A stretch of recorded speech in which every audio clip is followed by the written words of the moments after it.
So, what if you have done all the things we've talked about so far? You're giving the kids directions, you're giving them warnings, but there are those days that even though we can do every single thing right, they still throw a tantrum.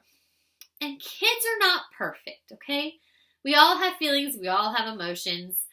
Who knows the reason why they're throwing the tantrum, but they do not want to do whatever you are asking them to do.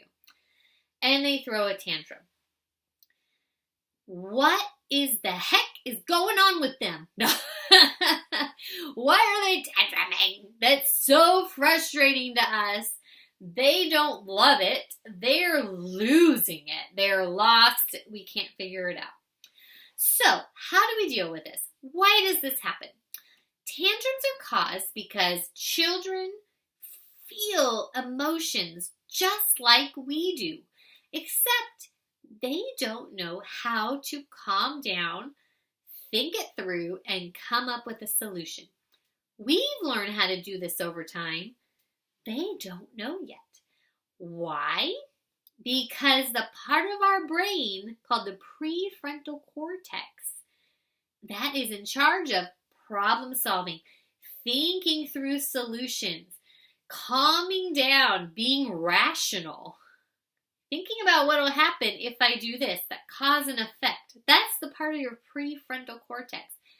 That is not developed until we turn 25 years old. Let that sink in for a minute. 25. Why is it so scary when teenagers get their driver's licenses? Because they're 15, 16, right?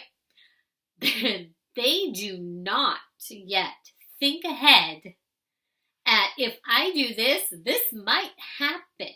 This could happen to me. Let me try to prevent that. That's because their brain isn't fully developed yet. How scary, right? Where do you think your 2 or 3 or 4-year-old is in that process?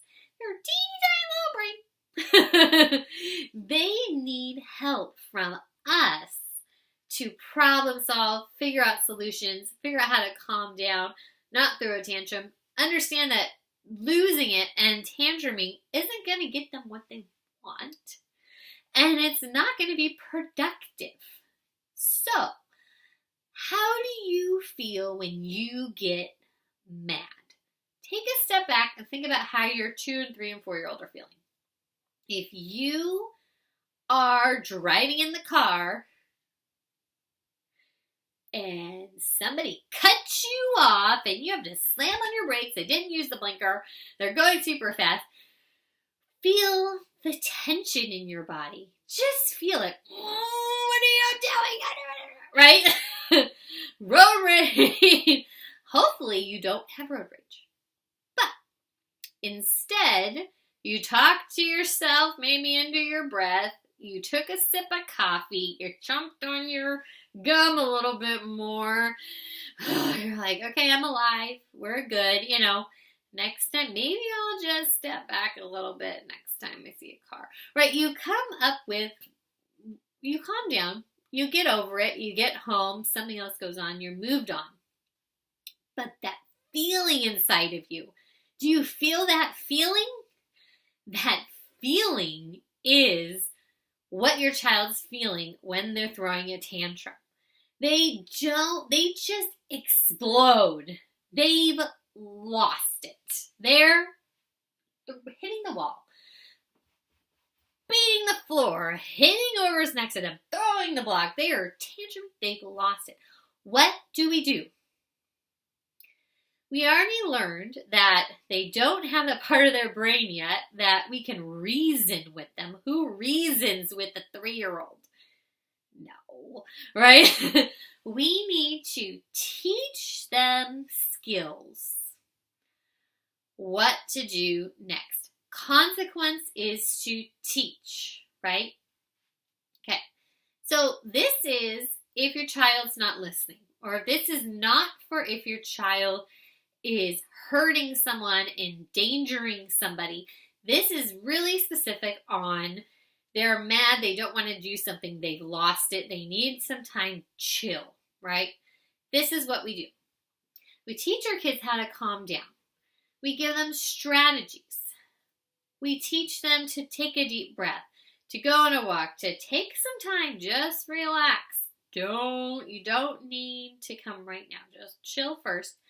Then we help them learn the words to communicate why they're so mad. They're irrationally not wanting to do something. Okay? They don't want to get up and go to dinner. Why the heck not? Aren't you freaking hungry? No. Why are you screaming? I just made you dinner. Why are you so mad? Okay? We need to help them calm down so they can actually tell us what the problem is. Next, come up with a solution. We need to help them figure out why they're mad and then come up with a different response to solve their problem. Mom, now that I'm done, I'm mad because you made peanut butter and jelly sandwiches and I wanted carrots. No kid's going to say that. They're going to say I want chicken nuggets or whatever. But just pretend I'm mad. Oh, well, what can we do in the future so you can just tell me that instead of throw a fit? The solution? Well, we eat dinner every day. You're saying that you want some chicken nuggets. Well, today we're having whatever it is, peanut butter and jelly or salad or whatever. But tomorrow we're going to have dinner again. Should we put chicken nuggets on this day? Or whatever works for you, right? As mom. Let's put it on this day.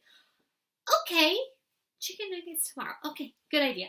You just taught them how to problem solve, communicate, and come up with a rational solution. So next time they don't want to eat the dinner you made, they'll come to you and say, Mom, I don't want that. Can we have this tomorrow instead? And you can talk about it.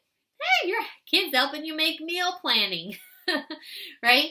So that's what we want to do. We want to teach our kids how to communicate, tell you how they feel, come up with a solution instead of screaming.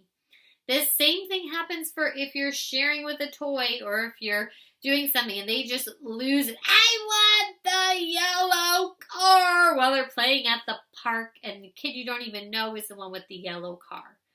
Well, instead of tantruming, you can walk over to the child and say, I like that yellow car. Can I play with you? See what they say, right? We want our kids to be able to communicate with us, with their friends. How do we do this? How do you teach this?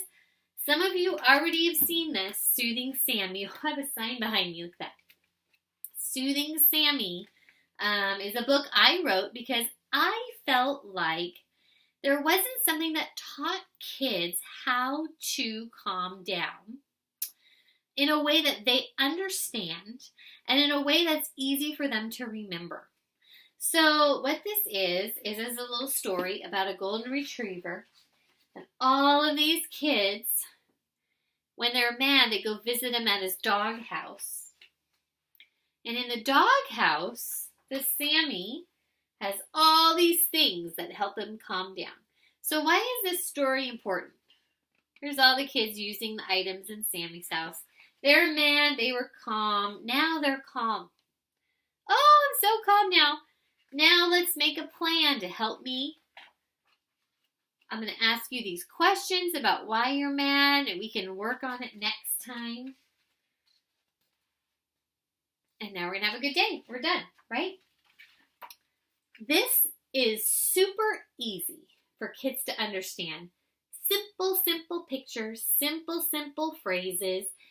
Kids can look at this and say, when I'm mad, to calm down, I need take a drink of water, to take some breaths, to smell some roses, to sing a happy song, right? Once I'm calm, then I can talk to mommy, or I can talk to whoever I need, come up with a problem, and then everything's going to be fine. I don't need to tantrum. I don't need to scream. Instead, let's do this instead. So, how do kids do this? Sammy's house. You create your own Sammy house using the things Sammy talked about in this book. Here's Sammy the dog. Comes with the story if you buy it on my website. Here he is. He's soft and cuddly and machine washable and so lovely. But he lives in Sammy's house, right? And the kids can go visit Sammy to use the items in his house to calm down so they're calm and they can communicate with you. Why is this important? This is the first step to preventing tantrums. Instead of losing it while I'm driving and somebody cuts me off, I take a breath, I take a drink of water, right? What do we do? This is teaching kids how to do that too. Bring your emotions from out of control down to manageable.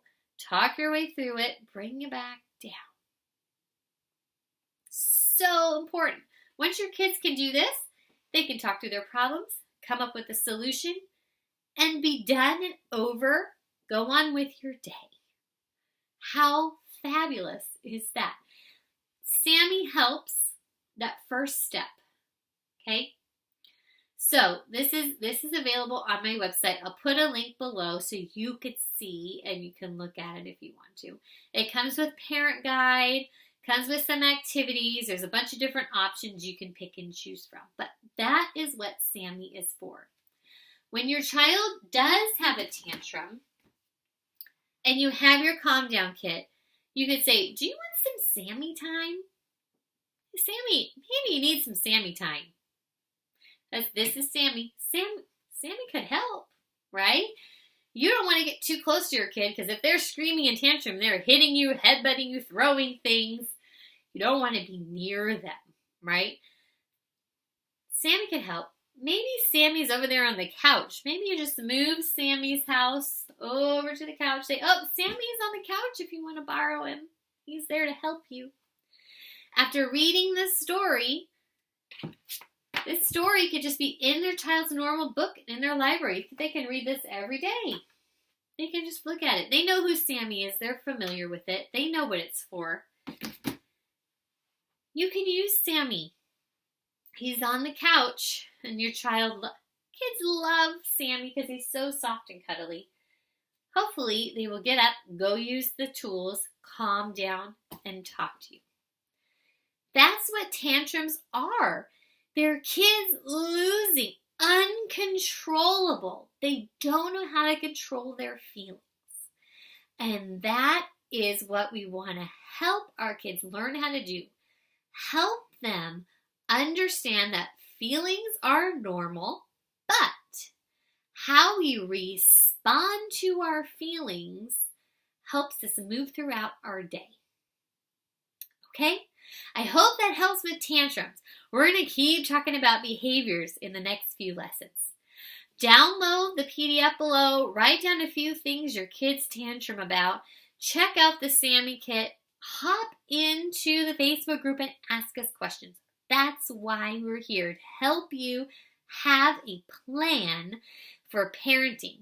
If we're consistent with our interventions and our reactions with our kids, then we can hopefully have more kids that listen and less kids that are screaming.